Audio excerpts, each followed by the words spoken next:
Hi guys, Sani Bonani Ninjani. Welcome back to my YouTube channel. My name is Sanil Siwagabengo and this is my channel. This is my channel. Ngicela ke nifake inhliziyo, ningagcini nje ngifake inhliziyo bese niyafaka isithupha niqobhoze, ningagcini nje ngokucebaza bese ke niyashare, ningagcini ngokushare bese nishiya ama comment. Easy peasy easy. Easy peasy, easy peasy, easy. Yeah, that's right. All right, cool. Today we're speaking about Beverly. Lehlago. I can't pronounce igama labantu abayilwanyana, but she's not Zulu.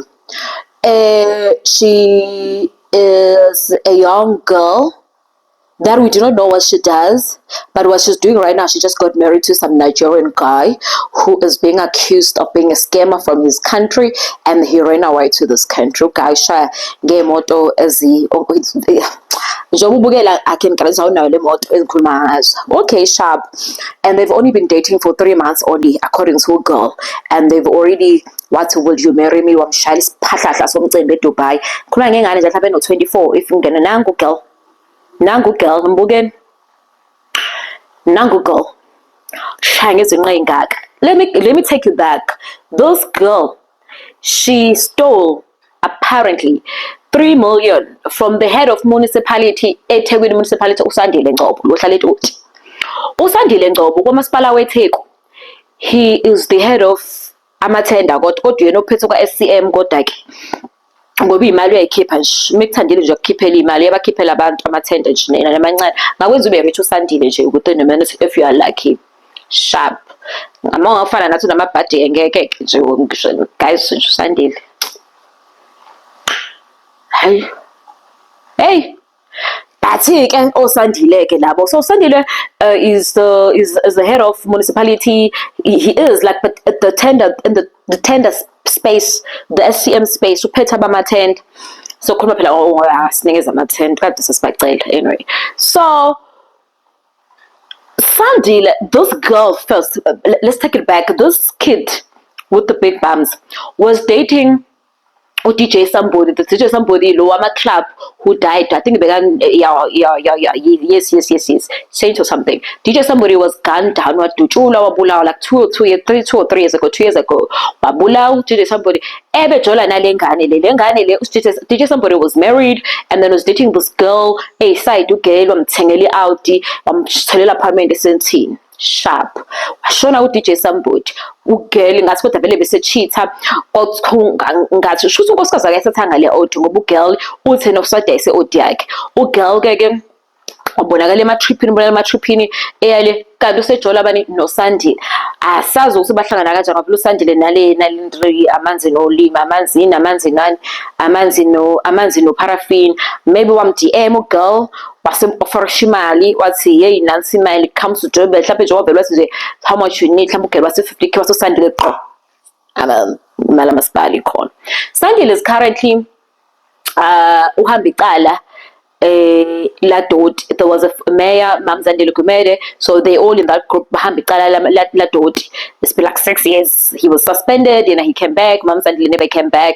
So bebamba lelo cala lelo ke nje ukuthi banikeza ngathi amandi i-waste denjalo. Hayi ke suSandile ke now said look shothi ujola nesikhulu seThekwini ugel uyaphosa ukuphila babe.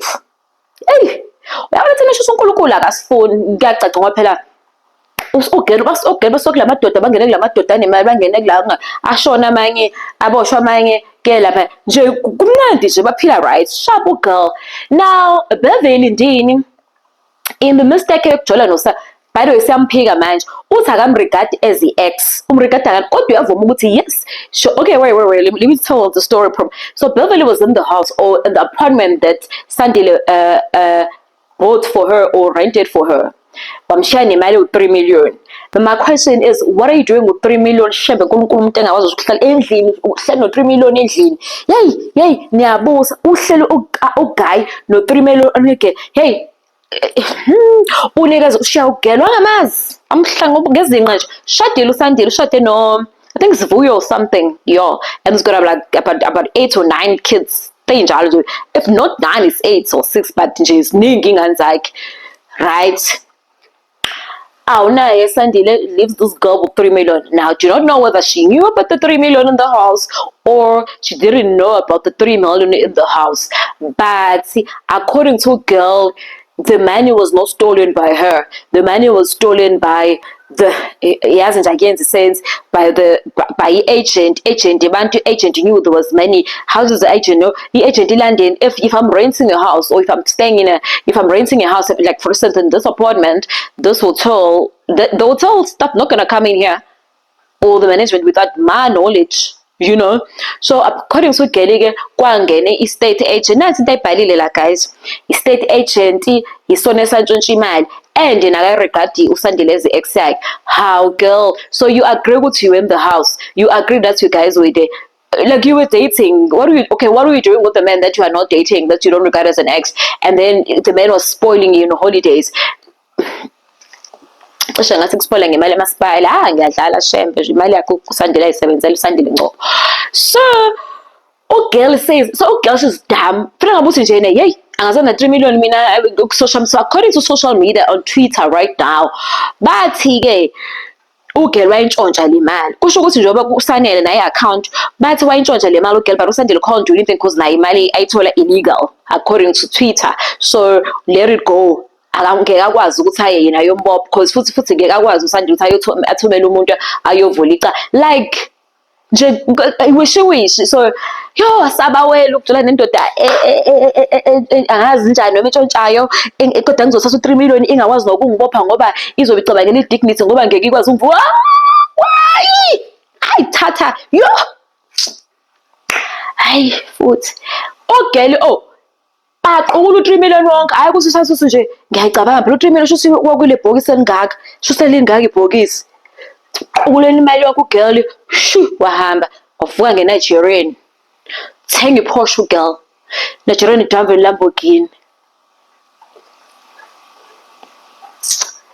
Azi why ngixela story ngithanga isisho nje kwaphela manje yabo abantu bayabusa la ngaphandle singabusi and siyatrenda la on Twitter these days.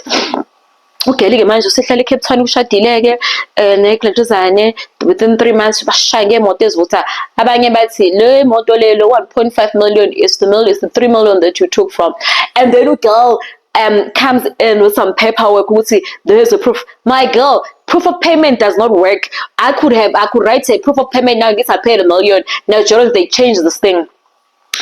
Nje le paperwork nje ifraud nje nkosami ushintsha manje ngathatha i-proof payment manje ngithi uSanelisiwe ngiyishintshe manje ngiphoste ngithi to Nokubonga to Zindlu whatever. So that's something does not work and you never even see that is fake. So nje ujayele Nigerian fraud people, fraudster people who deal with these things, who deals with papers. My girl. So that's the story.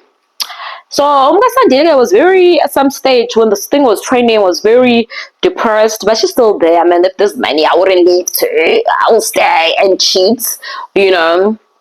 At this free money, if there's money, 3 million ohlala. Kusho ukuthi wife bathola malini bafethu ifuna girlfriend bekwazi ukuhlaliswa no 3 million. Wa 3 million ungahlaliswanga no wife. Nabele ngikudivorce ngihambe ngiyokwakhe ekhaya ngazi kuphi. Hey guys, please subscribe bani.